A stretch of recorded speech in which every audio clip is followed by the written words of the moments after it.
हमारे ब्रह्मांड का रचयिता कौन है जिसने हमारी ब्रह्मांड को बनाया है? उसने हमारी इस दुनिया को आयामों यानी डायमेंशन में रचा है। डायमेंशन हमारे ब्रह्मांड का वो आधार है जिस पर संपूर्ण ब्रह्मांड टिका हुआ है।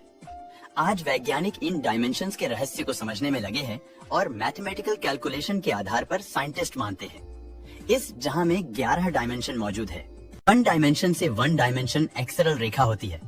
वन डायमेंशन में रहने वाला जीव सिर्फ आगे या पीछे ही जा सकता है। जैसे बात करें टू डायमेंशन की, तो दूसरी डायमेंशन एक प्लेन सरफेस होता है जिसमें रहने वाला जीव आगे या पीछे चलने के साथ साथ लेफ्ट या राइट में भी जा सकता है। अगर आपने तीसरी डायमेंशन की, तो तीसरी डायमेंशन वो दुनिया होती है जिसमें हम आगे पीछे दाएं बाएं जाने के साथ साथ ऊपर नीचे भी जा सके। और हम जिस दुनिया में रहते हैं वो 3 डायमेंशन दुनिया है और इन तीनों आयामों में आने जाने के लिए हम बिल्कुल आजाद हैं।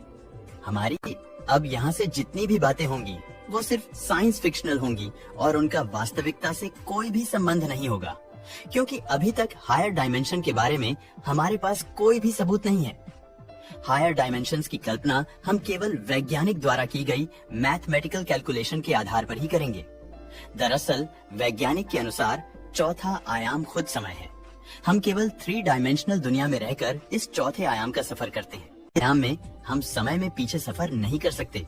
जैसा कि मैंने आपको बताया कि हम सिर्फ अपने 3 डायमेंशंस को ही कंट्रोल कर सकते हैं। हायर डायमेंशन में जिसमें पैरेलल यूनिवर्स के रास्ते खुलते हैं।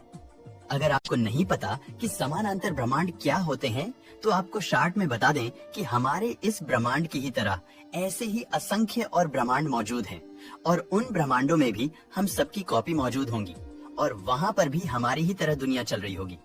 मतलब अगर हम 5वें डायमेंशन में रह रहे होते तो हम ये देख पाते कि दूसरे समानांतर में मौजूद हमारा प्रतिरूप क्या कर रहा है। हालांकि 5वीं डायमेंशन के लोगों के पास सिर्फ दूसरे समान अंतर ब्रह्मांड में झांकने की शक्ति होती, लेकिन वो दूसरे ब्रह्मांडों में मौजूद लोगों के साथ बातचीत नहीं कर पाते। बिल्कुल वैसे ही जैसे कि हम मिरर में अपने प्रतिरूप को देखते हैं, लेकिन हम उसके साथ बात नहीं कर सकते। केवल हम मिरर में झांक कर अपने प्रतिरूप को देख सकते हैं। इससे आगे 6 डायमेंशन के लोग समय में आगे पीछे भी जा सकते हैं। मतलब 6 डायमेंशन के लोगों के पास टाइम ट्रैवल करने की शक्ति होती है। इस आयाम के लोग सिर्फ टाइम ट्रैवल ही नहीं कर सकते, बल्कि समय की रेखा पर आगे या पीछे जाकर चीजों को बदल भी सकते हैं। इस डायमेंशन के लोग अपने भूत भविष्य को कंट्रोल कर सकते हैं। जरा सोच कर देखिए कि वे लोग जो समय को भी अपनी मुट्ठी में रखते हैं, आखिर वो कितने शक्तिशाली होंगे। 7वें डायमेंशन के लोग पहले की 6 लोअर डायमेंशन को तो कंट्रोल कर ही सकते हैं, साथ ही साथ